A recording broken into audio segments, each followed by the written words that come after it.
Korang, maaf ya, saya pun lupa nak bagi tahu satu benda yang saya nak mau cakap, tapi bukan apalah. Okey, semua orang di Malaysia dengar sini. Sebenarnya masa saya akan tengah nak buat konten ni kan, walaupun saya nak cakap yang bahasa Melayu kan, sekarang ni macam ni, ada satu yang pengumuman ni saya nak bagi tahu pada anda semua lah, ketika saya nak buat satu media sosial bersih cakap bahasa Malaysia. Sebenarnya macam ni lah. Saya ni mulai dari sekarang, kalau saya ada nak buat itu kat YouTube channel saya atau Facebook, Instagram atau TikTok, kalau saya akan post tu kan, saya akan hanya boleh post yang benda baik saja tau. Tapi ingat, kalau macam ni lah.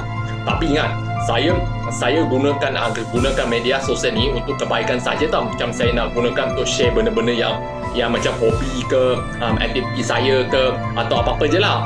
Tapi ingat, korang dengar sih, kalau awak ada mana-mana media sosial, pastikan awak semua jangan buat benda-benda yang tak sepatutnya. Sebab awak tahu tak, saya ni terlalu bengang gila lah dengan zaman yang kejadian cosplay tu dulu yang 2 tahun yang lalu. Tapi saya memang tak nak ingat.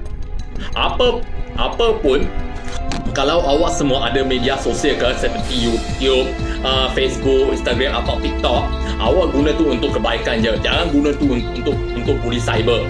Sebab saya bagi nasihat, sebab saya cakap bahasa Melayu ni, sebab hari tu saya ada bagi nasihat tapi saya cakap Inggeris. Sebab apa? Kadang-kadang saya ni bukan saya nak gunakan ni untuk kejahatan tau. Guna ni untuk kebaikan saja. Bukan tu je.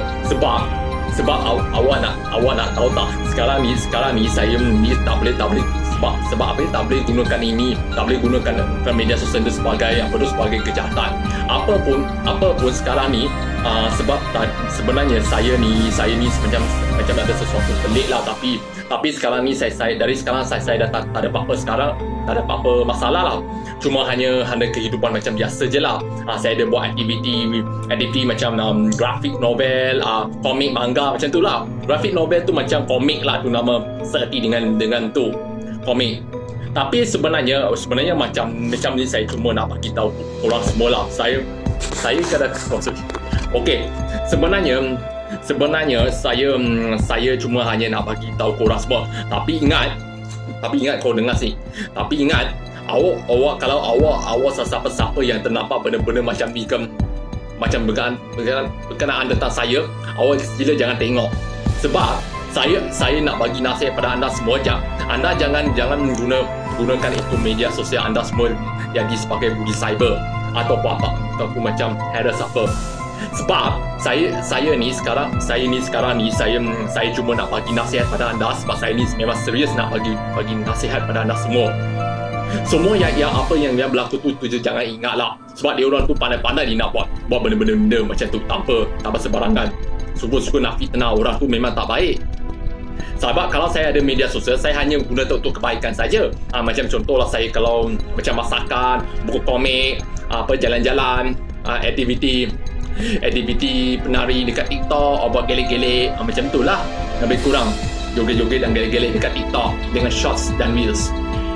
Itu sebenarnya saya pun kadang-kadang saya pun suka kat TikTok untuk buat buat gelek-gelek ataupun perkenalkan, promosikan komik pada media sosial kat TikTok. Sebab kadang-kadang dia short sama lah, tapi kalau reels dengan shorts YouTube pun sama juga. Tapi kadang-kadang saya pun ada impian saya sendiri. Tapi yang pasal yang ni pun, walaupun yang ni tak ada kaitan dengan yang cosplayer One Punch Man tu, itu bukan tak ada mengenai dengan saya dah. Tapi ingat, kalau awak semua nak buat benda-benda yang macam tu kan, ini bukan masalahnya. Masalahnya saya nak kena mengelakkan daripada semua benda-benda yang banyak viral yang palsu pasal saya. Saya pun tak suka tengok benda-benda macam tu. Ia tak ada kebaikan. Kalau saya kongsi benda-benda yang macam komik ke, masakan ke, atau apa-apa yang aktiviti saya, itu boleh. Okeylah, sebab itu sajalah saya boleh bagi pesanan. Tapi ingat sini korang Kalau awak nak ada media sosial seperti YouTube, TikTok, Instagram atau Facebook, awak semua kena buat benda kebaikan. Itu je saya boleh bagi tahu. Tahu je. Okeylah, itu sajalah saya boleh bagi tahu. Tapi ingat, okey. Tapi saya akan bagi tahu dulu. Kalau orang Malaysia yang baru yang tengok video saya ni, awak juga jangan lupa subscribe, tekan butang loceng, tekan share untuk share saya punya media sosial yang lain lah. Media sosial lain saya adalah Facebook, Instagram dan TikTok. Itu saja. Okeylah, itu sajalah saya boleh bagi tahu. Okeylah, kita akan berjumpa lagi lah. Tapi itu saja saya boleh bagi tahu. Okey, jumpa lagi seorang. Okey, dan jaga diri. Okey, see ya, bye bye.